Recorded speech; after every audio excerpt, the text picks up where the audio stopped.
Olá, tudo bem? Meu nome é Hudson Andrade e hoje eu gostaria de perguntar para você, o que te define? Sabe, nesses últimos dias eu estive pensando sobre aquilo que nos define. Para os seres humanos existem várias formas de definir as coisas, e isso se espelha na maneira como eles definem outras pessoas. Você já reparou que do mesmo modo simples que definimos os objetos, nós também definimos o próximo?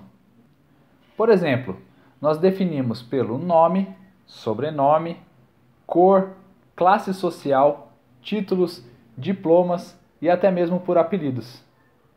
Mas com Deus não é assim. Ele nos define por aquilo que somos, por aquilo que Ele enxerga dentro de nós. Ele nos vê conforme o nosso coração.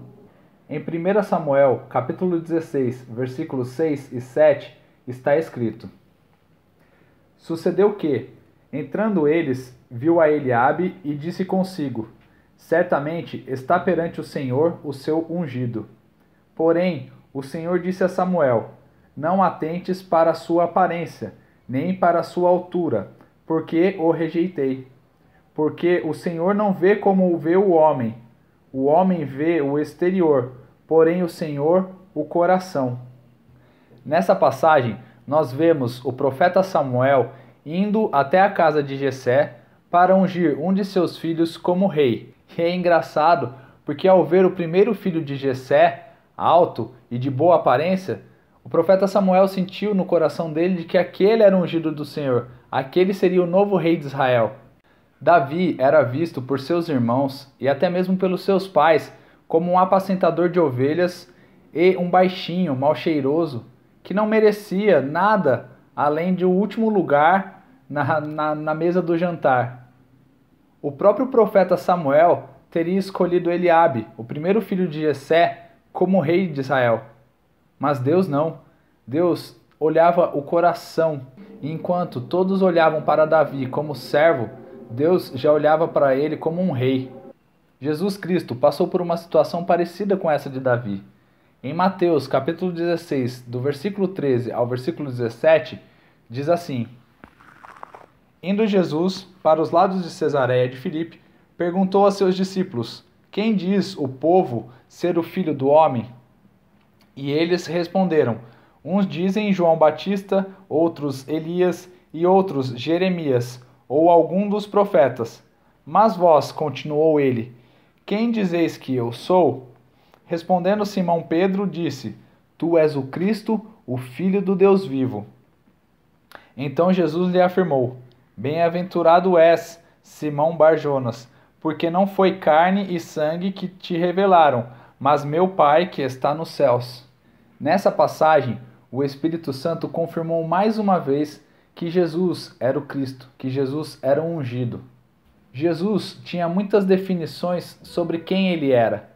Muitos o chamavam de profeta, outros de mentiroso, discípulo de Beelzebu, bastardo, nazareno, mas ele só se importava com aquilo que o Pai dizia sobre ele.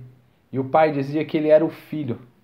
Na minha vida, sou definido constantemente pelos meus títulos, pelos meus diplomas, pela minha cor, pela minha classe social. Mas aquilo que melhor me define e o que me dá mais alegria em ser chamado é cristão. E ser chamado cristão não é por algo que eu conquistei com os meus próprios méritos, mas pelos méritos de Jesus naquela cruz, no sacrifício que ele fez por mim.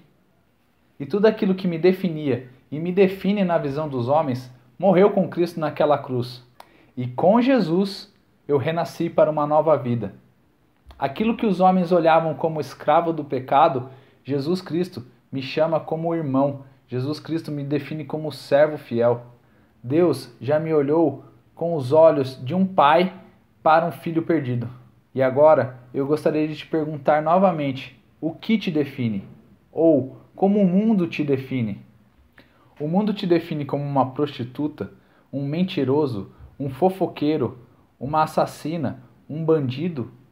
Ou o mundo te define ainda pela sua cor da pele, pela sua raça, pela sua classe social, pelo seu status, pelo seu diploma, pelos seus títulos? Como o mundo te define? Independentemente de como o mundo te define, saiba que Deus te ama e Ele quer te chamar de filho. E isso é o que importa.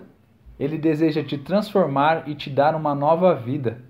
Em João, capítulo 1, versículos 12 e 13, está escrito: Mas a todos quantos o receberam, deu-lhes o poder de serem feitos filhos de Deus, a saber, aos que creem no seu nome, os quais não nasceram do sangue, nem da vontade da carne, nem da vontade do homem, mas de Deus. Então, diante da maneira maravilhosa que Deus nos olha, todas as definições que vêm do mundo se tornam insignificantes. Por que vamos nos preocupar com tantas idiotices que o mundo nos oferece, ou como nos define, se Deus nos olha com olhos de amor, de um pai para com o filho? Acredite na maneira como Deus olha para você e se afaste da visão deturpada do mundo. Então é isso, pessoal. Se vocês gostaram desse vídeo, não se esqueçam de inscrever-se aqui embaixo, curtir e compartilhar com seus amigos para que mais e mais pessoas possam ter a oportunidade de conhecer a visão de Deus para elas. E não se esqueçam também que eu vou deixar o meu link do meu Instagram e do meu Facebook aqui na descrição. Se vocês puderem curtir e compartilhar, eu também agradeço vocês. Que Deus abençoe. Tchau. Até mais.